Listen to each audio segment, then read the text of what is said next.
मोदी सरकार को 24 में उखाड़ फेंकिए, मिटा दीजिए और संविधान को बचा लीजिए। ये है चुनौती।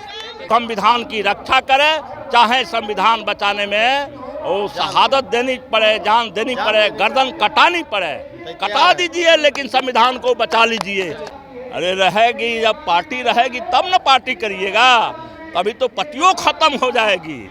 हिंदू राज जब बनेगा तब आपको एक राजा होगा और उसको आप राजतंत्र कहेंगे, लोकतंत्र नहीं कहेंगे। बगल में है उदाहरण नेपाल, आप जाइए, आज वहाँ कटोरा लेके भीख मांगने लगा और तब लाल झंडा की पार्टी, प्रचंड की पार्टी जनता को यह बात बताकर, एकता बनाकर और संघर्ष किया और संघर्ष करके उस राजतंत्र को खत्म किया और आज लोकतंत्र के संविधान के तहत वहाँ चल रहा है।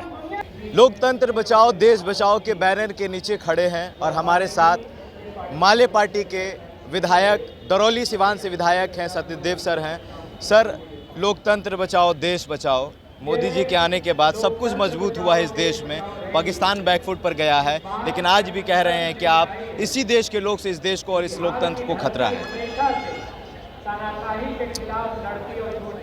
लोकतंत्र बचाओ, संविधान बचाओ, देश बचाओ, ये नारा हमारी पार्टी ने दी है और उसी को बचाने के लिए आज पटना के गांधी मैदान में ये जन सैलाब उमड़ा है।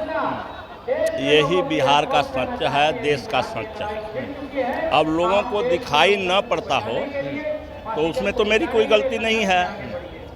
आप संविधान उठा के पढ़ लीजिए, उसमें स्पष्ट रूप से लिखा है कि संविधान में 49.5% ही किसी तरह का आरक्षण रहेगा।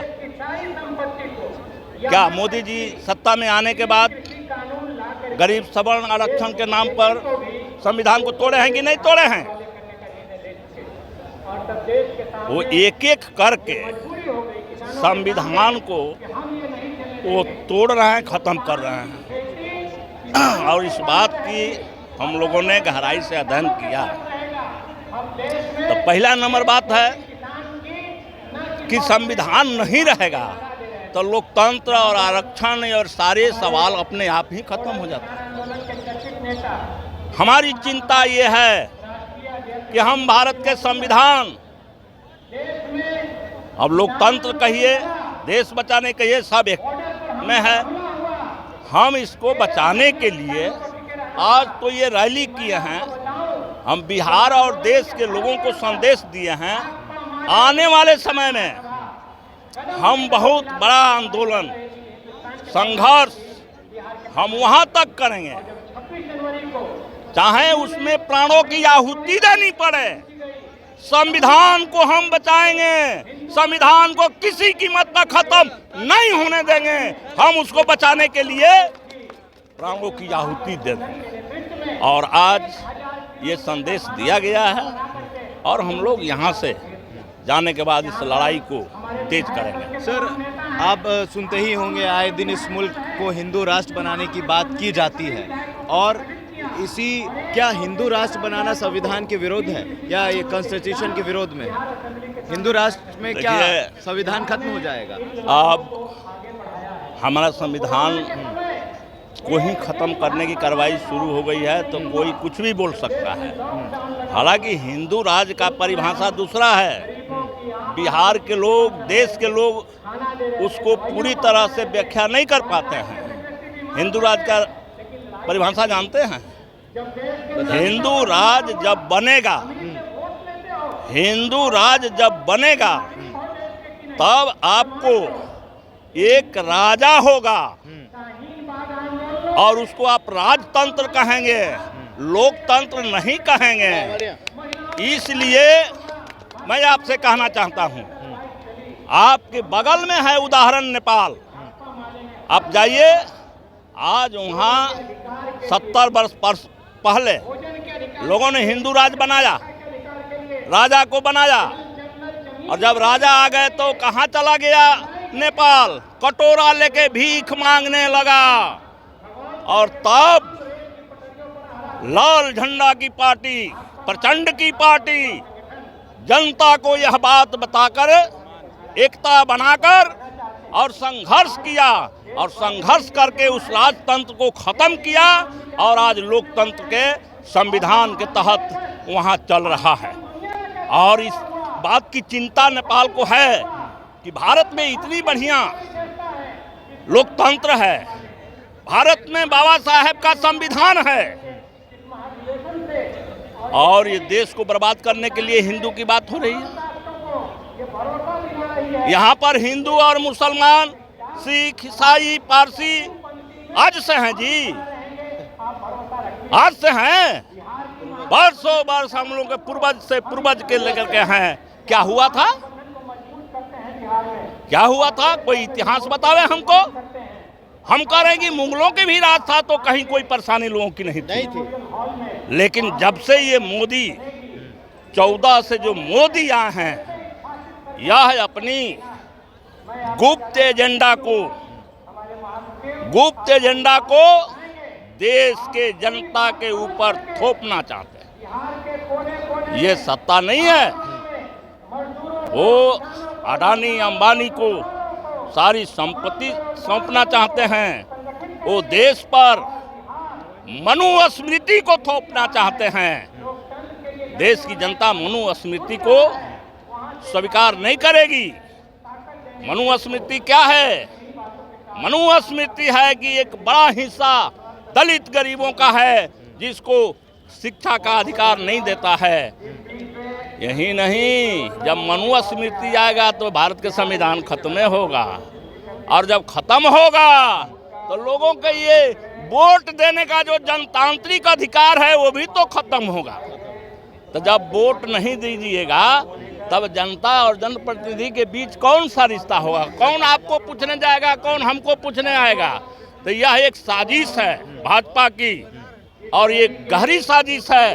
अभी इसको समझना और समझाना एक काम है, और इस काम में हम लोग लगे हैं, और हम इसको आगे बढ़ा रहे हैं। और हम लोग इस बात की गारंटी करते हैं कि 24 में इस सरकार को उखाड़ फेंकना है, संविधान बचाना है। तो जो जहां है, आज किसी पार्टी की लेकर के बहुत चिंता नहीं है।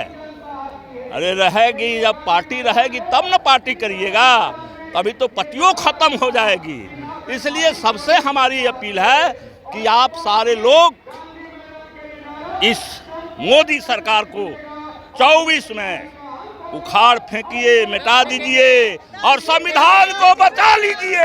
ये आज चुनौती है। बिहार के शिक्षा मंत्री ने जब दलितों की बात करने की कोशिश की, जब ओबीसी समाज की बात करने की बात की, गरीब तबके के लोग की बात की, कि उन्होंने जब रामचरितमानस में एक दोहा पढ़ा और उसका अर्थ बताया कि इसमें ओबीसी समाज के जो लोग हैं वो शूद्र हैं, उन्हें पढ़ने का कोई अधिकार नहीं है, तब उन्हें मारने के लिए कहा गया। और यही बात जब सपा नेता स्वामी प्रसाद मौर्य ने भी कहा तो उनके ऊपर भी हमला हुआ। लेकिन जब मोहन भागवत ने कहा कि इस देश में जात पात को पंडितों ने बांटा है, तब उनके ऊपर कोई हमला नहीं होता है। तो ये सौतेला व्यवहार क्यों हो रहा है? देखिए, सौतेला व्यवहार का मामला नहीं है। हाँ। ये पूरा एक लाइन है। हाँ। एक वर्ग है। हाँ। उस वर्ग को हाँ। प्रताड़ित करना है, उत्पीड़न करना है, दबाना है, लूटना है, खसोटना है, और एक वर्ग को सम्मानित करना है। तो वो बात साफ है, इसमें कहीं किसी को भ्रम में रहने की जरूरत नहीं है। वो फिर से चाहते हैं कि वो पुरानी सामंती व्यवस्था आए।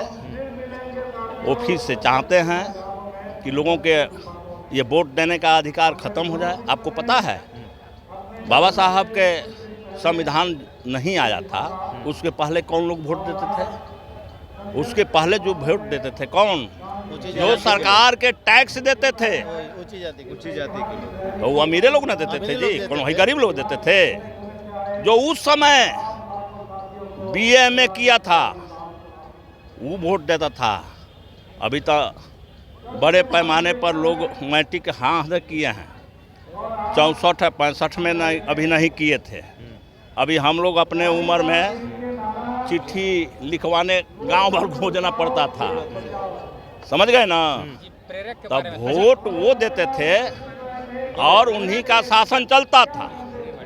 अब आज फिर हम सबों को वहीं वो लाना चाहते हैं और वहीं ला करके और हमको हर अधिकारों से वंचित करना चाहते हैं और मुट्ठी भर लोगों के हाथों में पूरी सत्ता सौंपना चाहते हैं।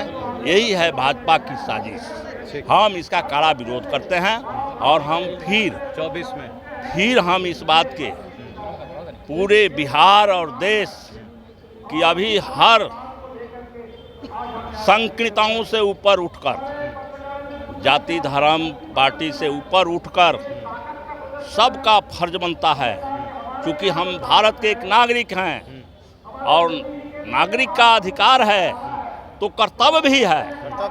अपने कर्तव्य का पालन करें, संविधान की रक्षा करें, चाहे संविधान बचाने में वो शहादत देनी पड़े, जान देनी पड़े, गर्दन कटानी पड़े, कटा दीजिए, लेकिन संविधान को बचा लीजिए। ये मैं आह्वान करता हूँ।